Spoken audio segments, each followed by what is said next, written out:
मोटापा घटाने या वेट लॉस के लिए कैलोरी के फंडे को समझना बहुत ज़रूरी है। It's the weight loss mantra that doctors have been touting for decades. Eat less, move more, and those extra pounds will disappear. First thing we need to do is understand the difference between physical activity and exercise. इस फंडे को बिना समझे आपकी कोई भी रणनीति वजन घटाने को लेकर कारगर नहीं होगी, इस बात को लिख लें। How did I lose weight? हर आदमी मुझसे ये पूछ रहा है कि आपने वजन कैसे कम किया। मोटापा कम करके एक फिट बॉडी की इच्छा आजकल हर कोई करता है, पर आपको पता होना चाहिए मोटापा सिर्फ डाइट लेने या एक्सरसाइज करने से ही कम नहीं होता, बल्कि फैट लॉस या वेट लॉस के और भी कई पहलू हैं जिनकी जानकारी होना बहुत ज़रूरी है। इसमें से एक है कैलोरी मैनेजमेंट। दोस्तों, फैट लॉस और कैलोरी के बीच में क्या फंडा है, इसको लेकर आपके दिमाग में अक्सर कई सवाल होंगे जिन्हें जानना और समझना बेहद ज़रूरी है। चलिए समझते हैं आज के एपिसोड में कि आखिर क्या होती है कैलोरीज, क्या है फंडा, क्या है कनेक्शन फैट लॉस और कैलोरी के बीच। मैं doctor Rafiq, heart sugar specialist, director Pulse Hospital Nanded. Video interesting है, अंत तक ध्यान से सुने देखें। चैनल पर नए हो तो सब्सक्राइब करना, नोटिफिकेशन ऑन करना मत भूलें। सबसे पहले देखेंगे कि आखिर कैलोरी होती क्या हैं, जिसे आप दिन रात सुनते आ रहे हैं, वो आखिर हैं क्या। तो दोस्तों, आप मैं जो कुछ भी खाते हैं वो जितनी एनर्जी पैदा करता है उसे हम कैलोरी कहते हैं। मतलब ये हुआ कि खाने से मिलने वाली एनर्जी को मापने के यूनिट को कैलोरी कहा जाता है। हर खाने के आइटम से अलग अलग कैलोरी मिलती हैं। आपको पता है कितनी कैलोरी हमें रोज़ाना ज़रूरी होती हैं। FDA के मुताबिक रोज़ाना 25 से 50 साल तक के पुरुषों को 2500 कैलोरी, वहीं महिलाओं को 2000 कैलोरी लेनी चाहिए। अगर आप एक्सरसाइज करते हैं, खूब जिस्मानी मेहनत करते हैं, तो आपके वर्कआउट, आपकी मेहनत के हिसाब से आपकी रोज़ाना की कैलोरी ज़रूरत अलग अलग हो सकती है। दोस्तों, एक और चीज़, अगर आप फैट लॉस करना चाहते हैं तो आपको कैलोरी के सोर्स, मतलब ये आती कहाँ से हैं, इसके बारे में जानकारी होनी चाहिए। आप जो कुछ भी खा रहे हैं उससे मिलने वाली कैलोरीज आपकी सेहत के लिए अच्छी हैं या बुरी, वो आपका फैट लॉस करने में मदद करेगी या उसे और बढ़ाएगी, ये आपको पहले ही से पता होना चाहिए। आपको पता है खाने पीने की चीज़ों में हमें कैलोरी मिलती है कार्बोहाइड्रेट, प्रोटीन और फैट से। कार्बोहाइड्रेट में प्रति ग्राम 4 कैलोरी होती हैं। आपकी कुल डेली कैलोरी का लगभग 50 से 60% कार्बोहाइड्रेट से आना चाहिए। प्रोटीन में भी उतनी ही 4 कैलोरी होती है। एक स्वस्थ आहार में आपके कुल डेली कैलोरी का लगभग 12 से 20% प्रोटीन से आना चाहिए, जबकि फैट में सबसे अधिक 9 कैलोरी होती है प्रति ग्राम। कुल डेली कैलोरी का लगभग 30% फैट से आना चाहिए एक स्वस्थ आहार में। अब आते हैं सबसे अहम मुद्दे पर, देखते हैं वेट लॉस और कैलोरी का फंडा, एक्सप्लोर करते हैं इनके बीच का कनेक्शन। दोस्तों, रोज़ाना हमारे शरीर को जितनी कैलोरीज की ज़रूरत होती है, अगर हम उतनी कैलोरीज खाने में लेते हैं तो हमारा वज़न बरकरार रहेगा, जितना का उतना ही कांस्टेंट रहेगा, ना बढ़ेगा ना घटेगा। दूसरी ओर जब हम खाना खाते हैं और डेली रिक्वायरमेंट से ज़्यादा कैलोरी का सेवन करते हैं तो हमारे शरीर में ये एक्स्ट्रा कैलोरीज अतिरिक्त चर्बी के रूप में जमा हो जाती हैं। अगर यही अतिरिक्त चर्बी बढ़ती जाएगी तो समय के साथ साथ हमारा वज़न तेज़ी से बढ़ता जाएगा। ये मेन कारण है, मेन लॉजिक है वज़न बढ़ने के पीछे का, जिसे समझना बहुत ज़रूरी है। दोस्तों, हम ज़रूरत से ज़्यादा कैलोरीज कंज्यूम कर लेते हैं और नतीजे में मिलता है एक्स्ट्रा फैट, मोटापे के रूप में।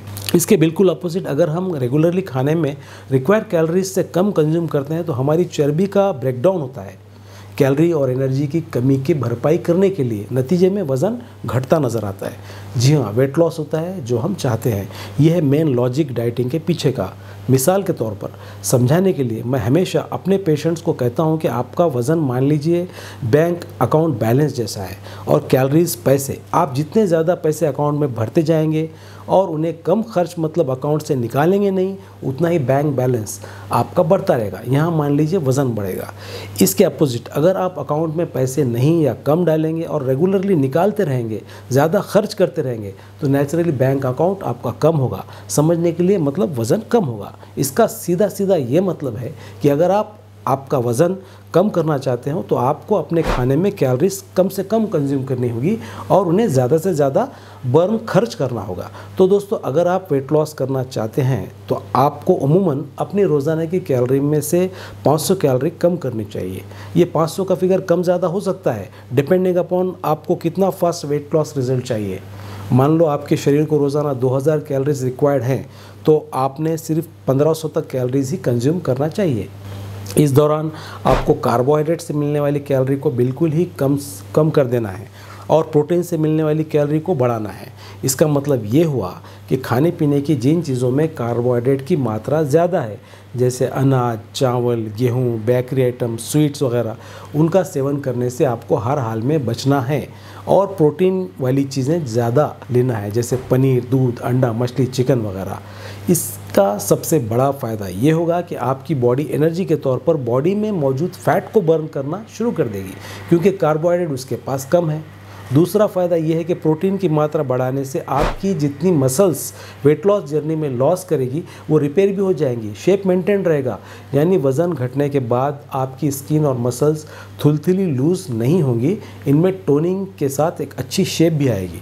दोस्तों, देखने में अक्सर आता है ज़्यादातर मामलों में लोग वज़न तो कम कर लेते हैं लेकिन प्रोटीन की मात्रा पर्याप्त नहीं लेते, जिससे बॉडी से मसल्स कम होते हैं, स्किन भी ढीली ढाली होने लगती है और एक कमज़ोर लुक शरीर में आ जाता है।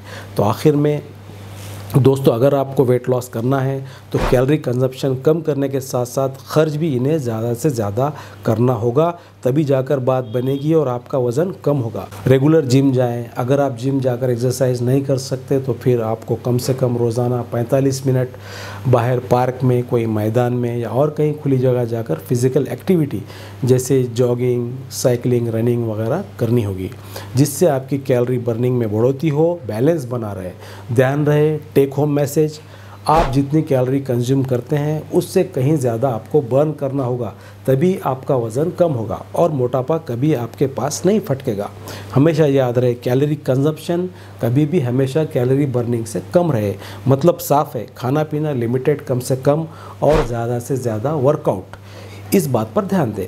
जब आप ऐसा करने लगोगे रेगुलरली तो वेट लॉस रिजल्ट आपके कदम चूमेगा, आई कैन अश्योर। आज के लिए बस इतना ही। उम्मीद करता हूँ वीडियो आपको पसंद आया होगा। क्या लगता है कमेंट ज़रूर करें, वीडियो को ज़्यादा से ज़्यादा लोगों में शेयर करें। चैनल पर नए हो तो सब्सक्राइब कर लें, नोटिफिकेशन ऑन कर लें। तो मिलते हैं जल्दी कोई और नए एक्साइटिंग टॉपिक पर बात करने। तब तक के लिए take care, see you, bye, thank you.